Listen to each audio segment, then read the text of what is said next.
साथियों नमस्कार। कैसे हो आप सभी। पर्यावरण अध्ययन की जो संपूर्ण पर्यावरण अध्ययन की क्लासें चल रही थी,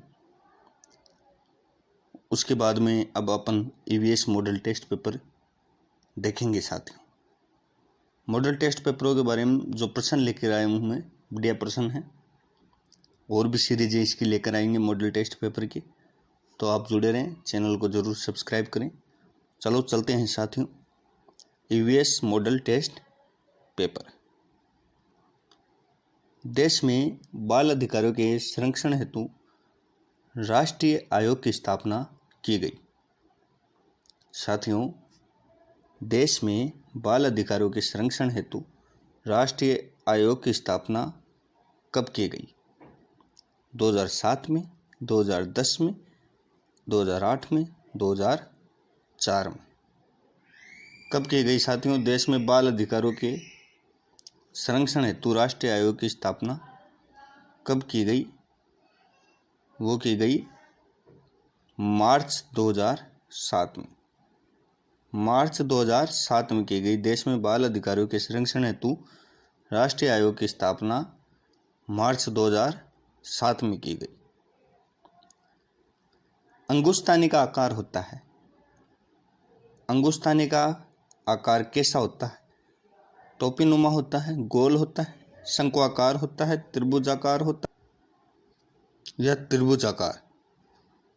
भाई, अंगुष्ठानी का जो आकार है टोपीनुमा है या गोल है, शंक्वाकार है या त्रिभुजाकार है?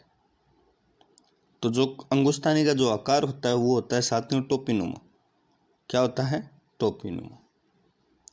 निम्नलिखित में से कौन सी एक खरीफ की फसल है? सरल प्रश्न है, आप सभी को पता है। जो गेहूं होता है, चना होता है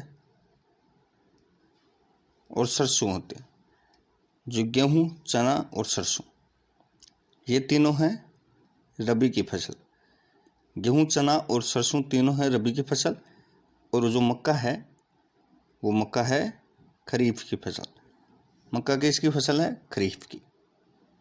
और गेहूं, चना, सरसों रबी की फसल है। ठीक है साथियों, आगे चलते हैं। सूरतगढ़ कृषि फर्म की स्थापना कब की गई? किस वर्ष में की गई?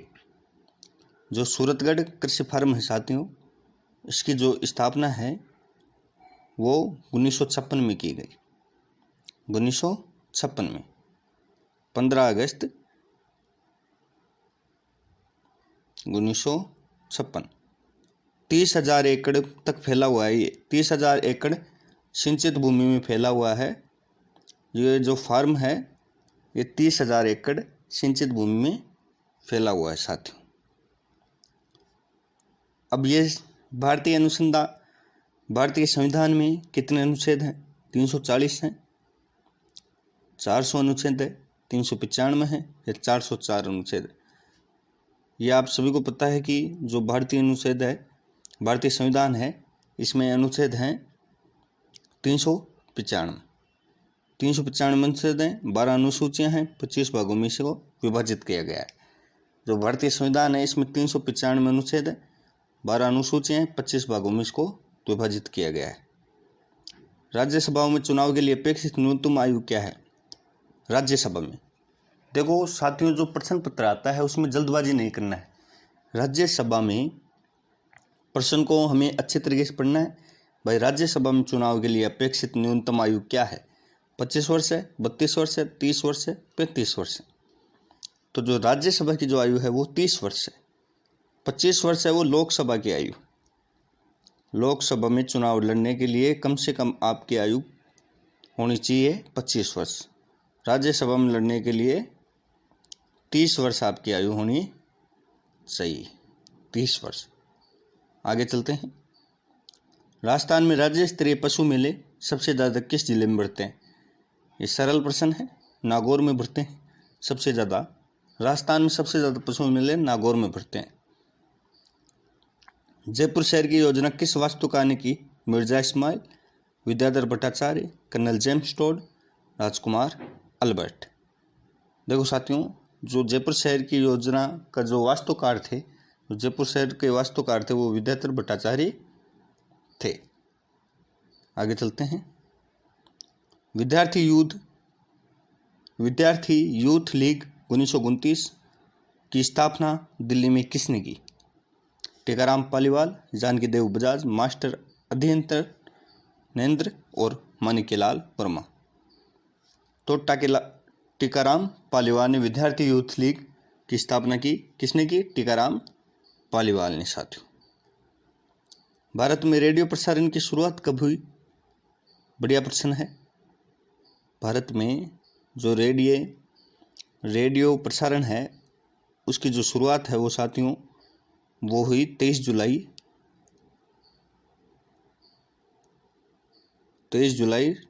1927। 23 जुलाई 1927 में रेडियो प्रसारण की शुरुआत हुई भारत में। टेलीफोन बूथ का जो चिन्ह होता है वो सूचनात्मक होता है, चेतावनी चिन्ह होता है, आदेशात्मक चिन्ह होता है, इनमें से कोई नहीं। तो जो टेलीफोन बूथ का जो चिन्ह होता है वो सूचनात्मक होता है, आपको सूचना दे रहा है कि यहाँ पे टेलीफोन बूथ है। ठीक है। जननी सुरक्षा सेवाओं का जो टेलीफोन नंबर है वो 101 है, 102 है, 104 है या 108 है? तो वो 104 है। हैजा के रोगाणुओं की खोज किसने की थी? तो हैजा के जो रोगाणु है उसकी खोज रॉबर्ट कोच ने की थी। रॉबर्ट कोच ने।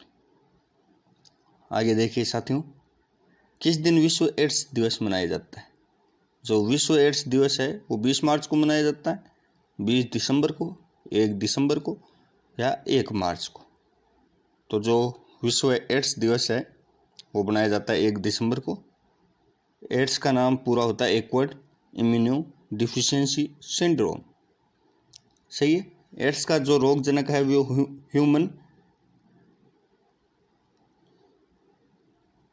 ह्यूमन इम्यूनो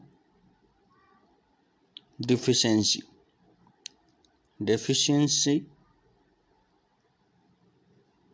वायरस है। डेफिशिएंसी वायरस है जिसको रेट्रो वायरस भी कहते हैं। ठीक है, रेट्रो वायरस है, ये एक प्रकार का रेट्रो वायरस है। आवर्तबीजी का उदाहरण है। इनमें से आवर्तबीजी का उदाहरण कौन सा है? सरसों है, बरगद है, आम है, उपयुक्त सभी। तो आवर्तबीजी के जो उदाहरण है वो उपयुक्त सभी हैं। ठीक है, उपयुक्त सभी। निम्नलिखित में से कौन सी राजस्थान में परंपरागत जल संरक्षण की विधि नहीं है? खड़ीन भी है, टांका भी है, टोबा भी है, नाली नहीं है। निम्नलिखित में से कौन सी राजस्थान में परंपरागत जल संरक्षण की विधि है? खड़ीन भी जल संरक्षण विधि है, परंपरागत है, टांका भी है, टोपा भी है, नाली नहीं है। टोबा भी है, टांका भी है, खड़ीन भी है, लेकिन नाली नहीं। सूर्य के पराबैंगनी किरणों को अवशोषित करने वाली गैस का क्या नाम है? सरल प्रश्न है। ऑर्गन है, ओजोन है, हाइड्रोजन है या कार्बन है? तो जो ओजोन लेयर होती है, जो ओजोन गैस की जो परत होती है वो पराबैंगनी सूर्य की जो किरणें होती हैं उनको अवशोषित कर लेती है। 5 दिनों में माउंट एवरेस्ट पर 2 बार चढ़ने वाली महिला कौन सी है? तो 5 दिनों में माउंट एवरेस्ट पर अंशु जमशेंपा 2 बार चढ़ी थी। कौन चढ़ी थी साथियों? अंशु जमशेंपा। ठीक है, आगे देखिए। माउंट एवरेस्ट फतह करने वाली पहली दिव्यांग महिला, तो वो थी अरुणिमा सिन्हा।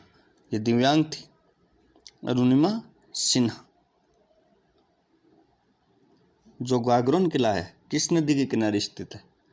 तो जो गागरोन किला है साथियों वो काली सिंध नदी के किनारे स्थित है। काली सिंध नदी, काली सिंध और आहू नदी के संगम पर स्थित है। यह आप सभी को पता है, झालावाड़ में है।